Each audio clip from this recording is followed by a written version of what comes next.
Bapatla time న్యూస్కి స్వాగతం. చదువుతున్నది బెనర్జీ.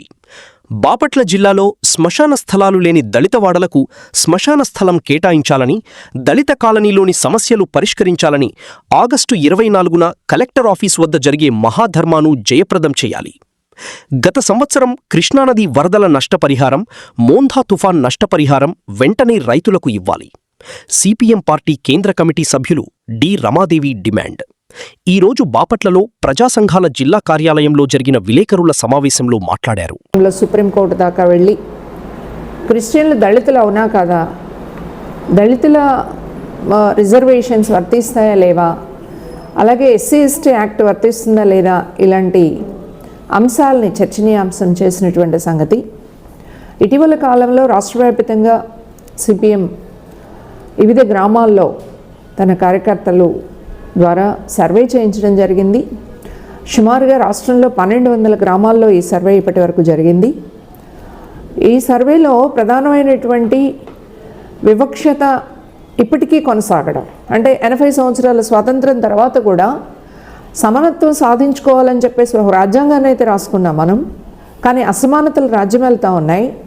దళితుల పేరిట ఇప్పటికి కూడా అసమానతలు కొనసాగుతూ ఉన్నాయి. దళితవాడలు ప్రత్యేకంగా ఉండడం మాత్రమే కాదు, రూపాలు మార్చుకున్న వివక్షత కొనసాగుతుంది.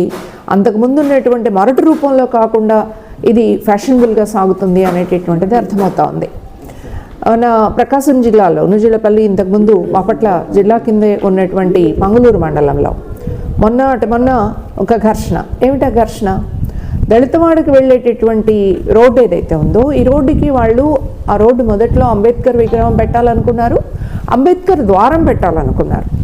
ఈ అంబేద్కర్ ద్వారం పెట్టడం అనేటటువంటిది గ్రామంలో ఉన్నటువంటి అగ్రకులస్తులకి ఇబ్బంది ఏముంటుంది, వాళ్ళకి అభ్యంతరం ఉండాల్సిన పనేముంది. కానీ అంబేద్కర్ని దళితవాడలకు పరిమితం చేసే ఒక ధోరణి పెరిగింది. అంబేద్కర్ రాజ్యాంగ నిర్మాత, అందరికీ నాయకుడు అనే విషయం మరుగున పడిపోతూ ఉంది. అతను దళితుడు కాబట్టి దళిత నాయకుడు కింద లెక్కేస్తున్నారు.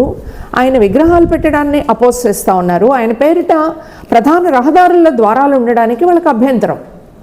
ఈ అభ్యంతరంతో పోలీసులకు రిపోర్ట్ చేశారు, రెవెన్యూ వాళ్ళు వచ్చారు, అంబేద్కర్ విగ్రహాన్ని తీసుకెళ్లారు. వాళ్ళందరూ వెళ్ళి కలెక్టర్ ఆఫీస్ దగ్గర బైఠాయించాల్సిన పరిస్థితి వచ్చింది. ఇప్పటికి కూడా పరిష్కారం కాలా. కానీ అదే ఏ మాజీ ముఖ్యమంత్రి, అగ్ర కులానికి సంబంధించిన ముఖ్యమంత్రులు లేకపోతే మరొకరు విగ్రహం పెట్టాలంటే మరుసటి రోజుకి కలెక్టర్ దగ్గర నుంచి అన్ని చోట్ల పర్మిషన్స్ వస్తాయి. ఆలయాలు కట్టాలంటే పర్మిషన్లు వచ్చేస్తాయి.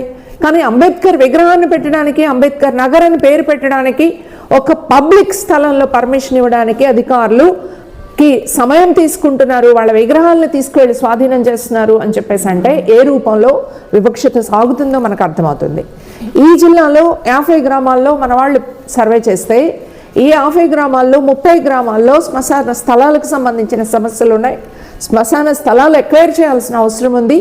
మరొక 20 గ్రామాల్లో సుమారుగా, అంటే ఈ 4-5 గ్రామాల మినహా మిగతా అన్ని చోట్ల అవి ఆక్రమణలకు గురైతే వాటిని సర్వే చేసి గోడల నిర్మాణం చేయడం, లేకపోతే పరిశుభ్రం చేయడం, అక్కడ అవసరమైనటువంటి చివరి సంస్కారం కోసం అవసరమైన ఏర్పాట్లు చేయాల్సిన అవసరం ఉంది. ఎందుకని ఈ పార్టీ బాధ్యత ప్రభుత్వం తీసుకోదు, ఇందుకు అవసరమైనటువంటి గ్రాంట్లు ఇవ్వదు. ఎస్సీ ఎస్టీ సప్లాన్ కింద నిధుల్ని జనరల్ నిధుల కింద ఖర్చు పెడుతూ, జనరల్ స్కీమ్స్ కింద ఖర్చు పెడుతూ దాన్ని ఎస్సీ ఎస్టీల ఖర్చుల కింద చూపెడుతున్నందువల్ల అనేక చోట్ల మంచినీళ్ల సమస్య దళితవాడల్లో ఉంటే అక్కడికి అవసరమైనటువంటి మోటార్లు వేయడానికి కానీ, ట్యాంకులు శుభ్రం చేయడానికి కానీ, వాటర్ సరఫరాకు కానీ ఒక్క నయా పైసా కూడా గ్రాంట్ చేయనటువంటి పరిస్థితి ఉంది.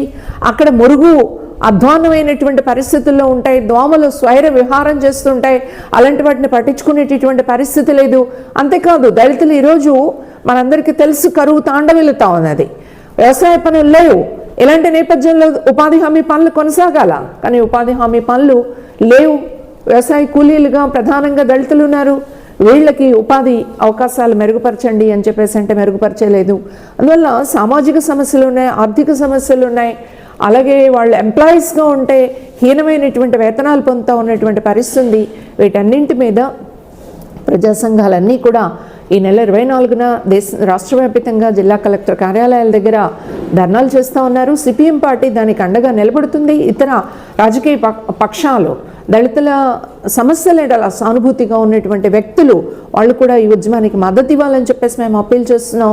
అధికార పక్షంగా ఉన్నటువంటి వాళ్ళు తక్షణం ఎస్సీ ఎస్టీ సప్లాన్ నిధుల్ని దళితవాడలకు కేటాయించడం మాత్రమే కాదు, అదనపు నిధుల్ని కూడా కేటాయించి దళితవాడల అభివృద్ధి, దళిత ప్రజల మీద సాగుతున్నటువంటి వివక్షత రూపాలని కనుగొని వాటిని అంతమొందించడానికి ప్రయత్నం చేయాలని చెప్పేసి మేము కోరుతా ఉన్నాం. అలాగే ఈరోజు మన మెంతా తుఫాను, ఆ తర్వాత లంక గ్రామాలు పంటలన్నీ నాశనమైనటువంటి తుఫాను రెండున్నర మాసాల్లో 2 సార్లు తుఫాను వచ్చి చాలా తీవ్రమైనటువంటి ఇబ్బందులు కలిగించింది. ఇప్పటి వరకు నష్టపరిహారం ఇవ్వలేదు. ఈరోజు పెట్టుబడులకు అవసరమైనటువంటి నేపథ్యంలో రైతులు నష్టపరిహారం ఎప్పుడు వస్తుందా అని చెప్పేసి ఎదురు చూస్తున్న పరిస్థితుంది. మనకున్న సమాచారం మనకు ప్రభుత్వం ఇచ్చిన జీవోలు కనుక చూసినట్లయితే 24లో ఒక్కొక్క హెక్టార్కి 25,000 రూపాయల వరకు పంట నష్టపరిహారం పెంచుతూ ప్రభుత్వం ఉత్తర్వులు ఇచ్చింది. 24కు ముందు అది 15,000 మాత్రమే ఉండేది. కానీ నష్టపరిహారం లెక్క వేసినటువంటి ప్రభుత్వ అధికారులు 11 కోట్ల పైచిలకు అవసరం అని చెప్పేసి రాష్ట్ర ప్రభుత్వానికి కేంద్ర ప్రభుత్వానికి నివేదికలు పంపిస్తే వాళ్ళకి 5,70,00,000 రూపాయలు మాత్రమే శాంక్షన్ చేశారు. ఇది ఏ లెక్క ప్రకారం శాంక్షన్ చేశారు అంటే 23వ సంవత్సరంలో ఉన్న జీవో, అంటే ఆ జీవో తర్వాత పెంచిన జీవో ఏదైతే ఉందో ఈ జీవోకి అనుగుణంగా వాళ్ళ నష్టపరిహారం కాకుండా పాత జీవో పేరుతో నష్టపరిహారం శాంక్షన్ చేసినటువంటి పరిస్థితి ఉంది. అందువల్ల ఇంతవరకు రైతులకు డిస్పర్స్ చేయలేనటువంటి పరిస్థితుల్లో అధికారులు ఉన్నారని చెప్పేసి అధికారుల దగ్గరికి రాయబారాలు రైతులు వెళ్తున్నప్పుడు చెప్తా ఉన్నారు. తక్షణం జిల్లా కలెక్టర్ జోక్యం చేసుకోవాలా, అలాగే రాష్ట్ర ప్రభుత్వం కూడా జోక్యం చేసుకోవాలా. 24 జీవో నష్టపరిహారం ప్రకారం నష్టపోయిన రైతులకు ఎంతైతే సొమ్ము చెల్లించాలో అది యావత్తూ కూడా రాష్ట్ర ప్రభుత్వం చెల్లించాలా, కేంద్ర ప్రభుత్వం నుంచి తెప్పించుకోవాలా అని చెప్పేసి మేము విజ్ఞప్తి చేస్తున్నాం. లేనట్లయితే రైతులు చేసేటటువంటి ఉద్యమానికి కూడా సిపిఎం మద్దతుగా నిలబడుతుందని చెప్పేసి మేము తెలియజేస్తున్నాం. ఈరోజు రాష్ట్రంలో మనం గనక చూసినట్లయితే మీ అందరికీ తెలుసు, ఫోన్పే మీద ఛార్జెస్ విధించే 2,000 రూపాయల ట్రాన్సాక్షన్ దాటితే ఛార్జెస్ విధించేటటువంటి ఒక బిల్ని పార్లమెంట్లో ప్రవేశపెట్టింది. ఎవరి ప్రయోజనాల కోసం ఇది? ఈరోజు నిపుణులు చెప్తా ఉన్నటువంటిది ఏమిటి అంటే అమెరికాకి చెందినటువంటి కంపెనీలు, బహుళజాతి కంపెనీలు వీసా, మాస్టర్ కార్డ్ ఇట్లాంటి క్రెడిట్ డెబిట్ కార్డ్స్ని యూజ్ చేయడం అనేటటువంటిది తగ్గి అత్యధిక శాతం మంది ఫోన్పే ద్వారా చేస్తున్నారు. సో ఈ కార్డులు ఉపయోగించుకోవట్లేదు కాబట్టి ఈ కార్డులు ఉపయోగించుకోవాలంటే ఫోన్పే మీద ఛార్జెస్ విధించడం ద్వారా లబ్ధిదారులు వీసా, మాస్టర్ కార్డులకి, ట్రాన్సాక్షన్స్కి షిఫ్ట్ అవుతారు అనేటటువంటి ఒత్తిడి అమెరికా ప్రభుత్వం నుంచి వస్తూ ఉంటే ఈరోజు ఫోన్పేకి సంబంధించినటువంటి బిల్లుని పార్లమెంట్లో పెట్టింది అని చెప్పేసేటటువంటి వార్తలు వస్తున్నాయి. ఎంత సిగ్గుచేటైనటువంటి వ్యవహారం! భారతదేశ అభివృద్ధి వైపుగా మరలేదానికి ఆగస్టు 15 సందర్భంగా దీక్ష పొందుదామంటున్నారు. భారతదేశ అభివృద్ధి ఏమవుతుంది? ఆనాడు బ్రిటన్ అయితే ఈరోజు అమెరికా పెత్తనంలో మనం సాగుతూ ఉండేటటువంటి దానికి రోజు రోజుకి అమెరికా ప్రభుత్వం దాసోహం అంటుంది. ఇటీవల జరిగిన 3 దేశాలతో జరిగిన, అమెరికాతో జరిగిన ఒప్పందంతో సహా స్వేచ్ఛా వాణిజ్య ఒప్పందాలు ఏవైతే ఉన్నాయో ఈ దేశంలో ఉన్నటువంటి వ్యవసాయ రంగానికి, అలాగే చిన్న ఉత్పత్తిదారుల మెడకి ఉరిగా మారుతూ ఉంది. ఈ ఉరిగా మారేటటువంటి పరిస్థితి ఉంటే దేశం ఎక్కడ అభివృద్ధి చెందుతుంది అనేటటువంటిది మనమందరం ఆలోచించాల్సినటువంటి అవసరం ఉంది.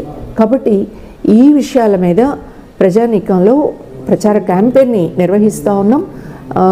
రేపు 13వ తేదీన ఫెడరల్ కాస్ట్రో, క్యూబా నాయకుడు, క్యూబాలో విప్లవాన్ని జయప్రదం చేసిన నాయకుడు శతజయంతి ఉత్సవాలు దేశవ్యాప్తంగా జరుగుతూ ఉన్నాయి.